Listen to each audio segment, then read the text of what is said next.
This lecture will be about reapportionment and redistricting. The picture on this first slide is a very famous one. It's called gerrymander. And of course, gerrymandering is when districts, state voting districts or congressional districts, are drawn in such a fashion so that you can get the results you want. And this is, of course, a very famous picture of gerrymander. So what is reapportionment and how does it differ from redistricting? People use the terms interchangeably and we should not. Reapportionment involves the adjustment between the states of the seats in the House of Representatives, that's in Congress, based on population.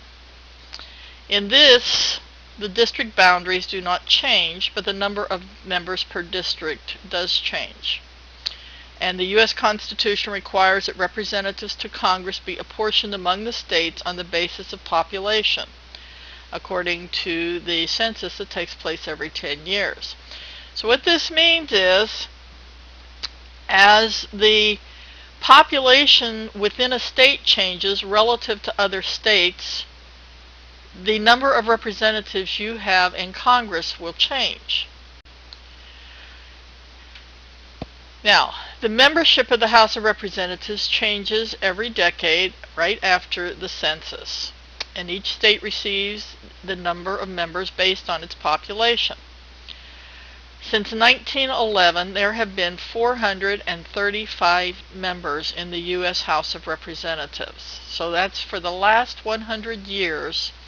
The membership of the U.S. House of Representatives has been the same, 435.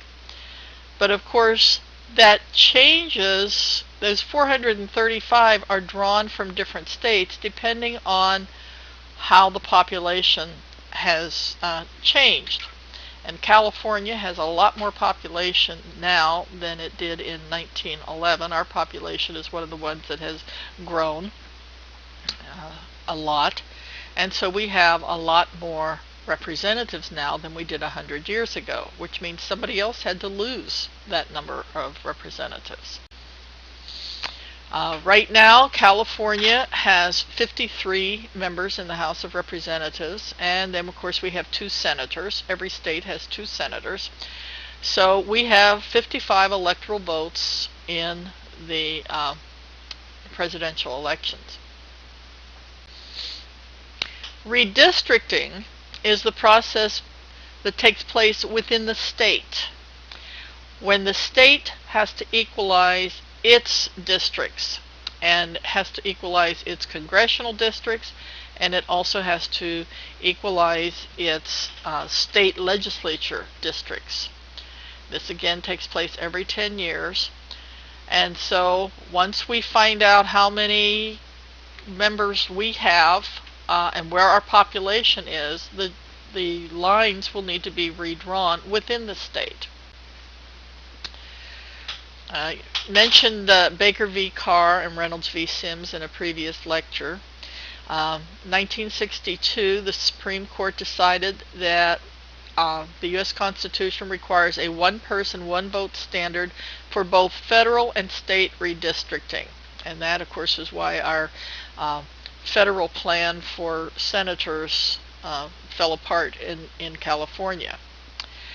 And in 1964, Reynolds v. Sims also held that has to be true with both houses of the state. So both of these cases combined simply said you've got to take population into consideration when you are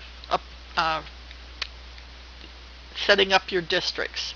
Your districts have to be nearly the same population, close to it. The Voting Rights Act of 1965 put some additional requirements on this, on redistricting and how you could do it. And there were, now this is pretty sophisticated stuff. I would not even know how to do it if I had to do it, but this gerrymandering and drawing of lines, this very creative way of drawing the districts, they were trying to find a way around this. So you can't draw the lines based on race, color, or membership in a language minority group, and you can't fragment minority populations. These are, as I said, this is pretty sophisticated.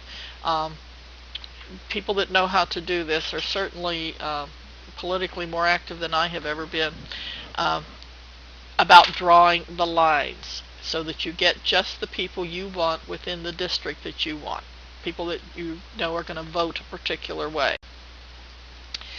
So when redistricting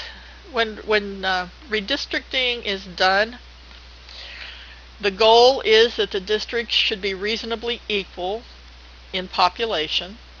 The districts must be contiguous. That means they must actually touch each other. You can't jump over one place. You can't have a district in one place, jump over a portion of the area, and then start it up again. The districts, if you ever look at the districts on a map, you'll see they are numbered, the lower numbers in the north, and go north to south. Geographical integrity of local government boundaries and geographical regions is to be respected to the extent possible. They like to not have to draw a line through the middle of a city or but sometimes it's impossible. Sometimes they have to.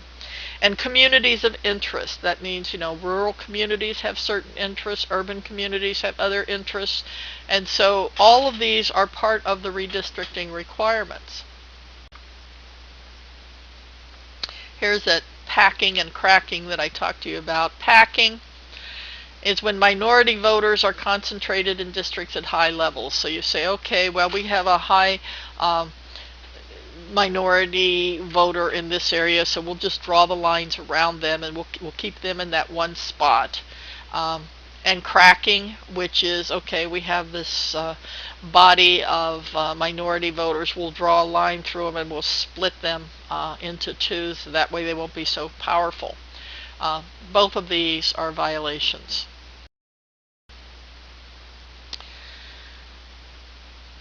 For purposes of redistricting, everyone is counted, not only voters, but minors, non-citizens, both documented and undocumented, and non-voting citizens.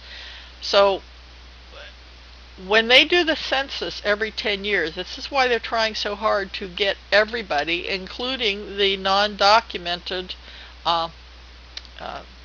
residents, because they want to count those towards their population, because whoever has the highest population gets the most representation. Now, legislatures adopt a redistricting plan just like they do any other bill that comes before them. So I'm going to give you a brief history of redistricting in California.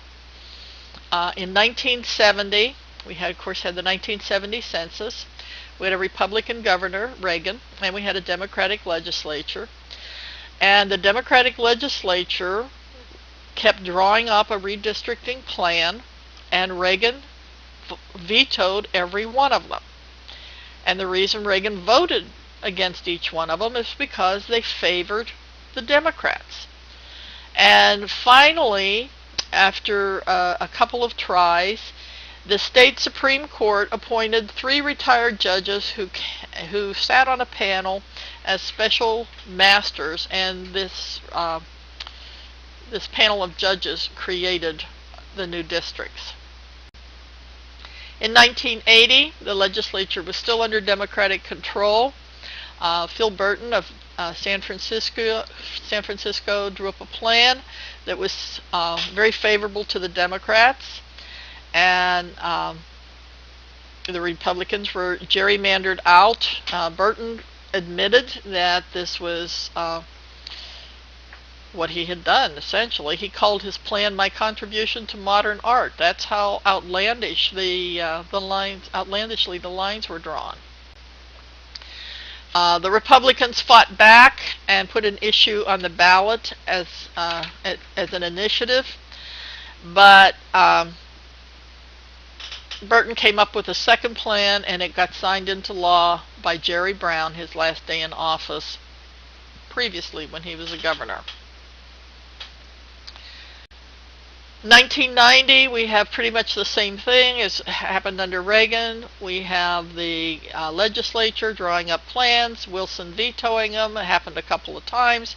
So finally it went to the Supreme Court again.